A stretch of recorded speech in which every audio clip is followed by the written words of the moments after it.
Party case में आर्यन खान की जमानत याचिका पर एनसीबी ने बॉम्बे हाई कोर्ट में अपना जवाब दाखिल किया है। एनसीबी ने कहा है कि आर्यन खान ऐसा कोई सबूत पेश नहीं कर पाए जिससे कि यह साबित हो सके कि वो ड्रग्स पार्टी में बतौर एक गेस्ट शामिल हुए थे। खुद को गेस्ट के तौर पर बुलाए जाने के पक्ष में आर्यन के पास कोई सबूत नहीं है, वो कोई सबूत नहीं दे पाए हैं। इसके साथ ही एनसीबी ने जमानत का विरोध करते हुए कहा है कि उनके पास इस बात के सबूत हैं कि आर्यन सिर्फ ड्रग्स लेते नहीं थे बल्कि उनके तार ड्रग्स के अंतर्राष्ट्रीय लेन देन से जुड़े हुए हैं। एनसीबी ने कहा है कि मामले की जांच चल रही है और चार्जशीट दाखिल करना अभी बाकी है। आज बॉम्बे हाई कोर्ट में आर्यन खान की जमानत याचिका पर सुनवाई हो रही है और इस दौरान एनसीबी की तरफ से यह बातें रखी गई हैं। क्या इनसे आर्यन के लिए जमानत लेना और मुश्किल होगा?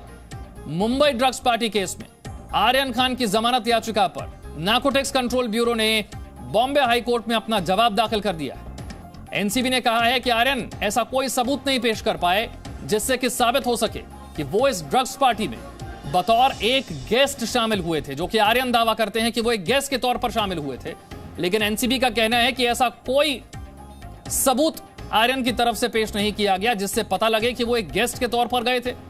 खुद को गेस्ट के तौर पर बुलाए जाने के पक्ष में आर्यन कोई सबूत नहीं दे पाए और इसके साथ ही एनसीबी ने जमानत का विरोध करते हुए कहा है कि उनके पास इस बात के सबूत हैं कि आर्यन सिर्फ ड्रग्स लेते नहीं थे बल्कि उनके तार अंतर्राष्ट्रीय लेन देन से ड्रग्स के जुड़े हुए हैं। यह बहुत गंभीर आरोप है एनसीबी का कि उनके तार ड्रग्स के अंतर्राष्ट्रीय लेन देन से भी जुड़े हुए हैं। एनसीबी ने कहा है कि मामले की जांच चल रही है, चार्जशीट दाखिल करना अभी बाकी है। जमानत का विरोध एनसीबी कर रही है। इससे पहले 20 अक्टूबर को भी जमानत याचिका खारिज हो गई थी। एनसीबी ने अपना जो जवाब दाखिल किया है उसकी कॉपी हम आपको दिखा रहे हैं। इसमें क्या कुछ एनसीबी की तरफ से कहा गया है, जमानत का क्यों विरोध किया जा रहा है, जमानत का विरोध करने के लिए क्या दलीलें दी जा रही हैं, यह भी हमने आपको बताया। इस केस की शुरुआत में यह कहा जा रहा था कि आर्यन को इस पार्टी में एक गेस्ट के तौर पर बुलाया गया था, लेकिन एनसीबी का कहना है कि इस बात के पक्ष में आर्यन की तरफ से कोई सबूत पेश नहीं किया गया।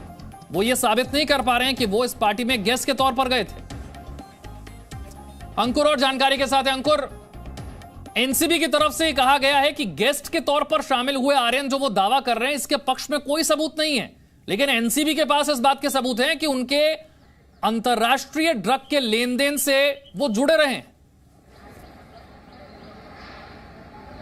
देखिए, एनसीबी ने आज जो अपना रिप्लाई आज फाइल किया है बॉम्बे हाई कोर्ट में, उसके ये जो पॉइंट हैं वो पूरी तरह से इस बात को लेकर है कि जो आर्यन खान है उनको जमानत क्यों नहीं मिलनी चाहिए। अभी भी इस बात का विरोध कर रही है एनसीबी और जो सबसे स्ट्रांग बात अपनी तरफ से रखी वो यही बात रखी कि कई सारे ऐसे ट्रांजेक्शंस हैं जो सस्पिशियस हैं और इंटरनेशनल ड्रग जो ट्रैफिकर्स हैं उनके साथ उनके संबंध थे आर्यन खान के।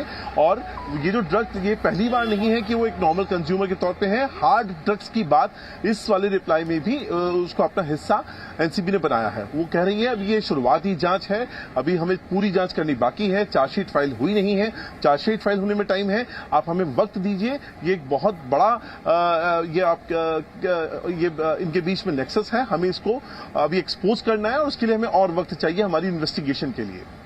यानी कि ये जो दलीलें हैं और जो जवाब दाखिल किया है ये एक बार फिर से मुश्किल बढ़ाने वाले हैं। देखिए, सबसे बड़ी बात यह है कि एनसीबी ने उस एफिडेविट को भी अपने रिप्लाई का हिस्सा बनाया है जो कि उनका विटनेस था प्रभाकर, जो उसने जिस तरह से हंगामा खड़ा कर दिया है फिलहाल अपना एफिडेविट देकर। कई सारे आरोप जो एनसीबी के अधिकारियों पर भी लगाए हैं, एनसीबी की कार्य प्रणाली पर भी लगाए हैं, उसको भी अपना इसका हिस्सा बनाया है और बताया है कि किस तरीके से पंच जो हैं या गवाह जो हैं इस मामले में उनको पूरा का पूरा हॉस्टाइल करने की यहाँ पर चल रही है, पूरी इन्वेस्टिगेशन को डिटेल करने की बात चल रही है। तो अपनी तरफ से जो प्रभाकर ने जो एफिडेविट दिया था उस पर अब एनसीबी ने उसको अपना हिस्सा बनाया है अपनी बात को प्रूव करने के लिए कि किस। बिल्कुल अंकुर, आप हमारे साथ बने रहिए। लेकिन अब तक ड्रग्स की बात हो रही थी, डील की बात हो रही थी, अब पॉलिटिक्स की बात भी हो रही है। इस केस में कैसे नए नए चेहरे जुड़ते चले गए, कैसे इस केस में ट्विस्ट आते चले गए, जरा समझाते हैं आपको।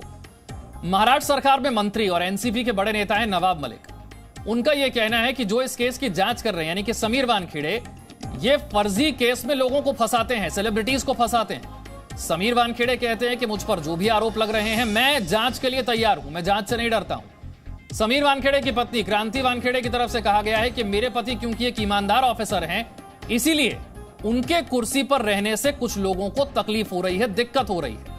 और समीर वानखेड़े के पिता ज्ञानदेव वानखेड़े कहते हैं कि मेरे बेटे को फंसाया जा रहा है। तो इस तरीके से अब तक क्या आरोप इस केस में लगे हैं, देखिए। ड्रग्स मामले की जांच अलग हो गई, समीर वानखेड़े पर लगाए गए आरोप से एक नया ही केस शुरू हो गया है।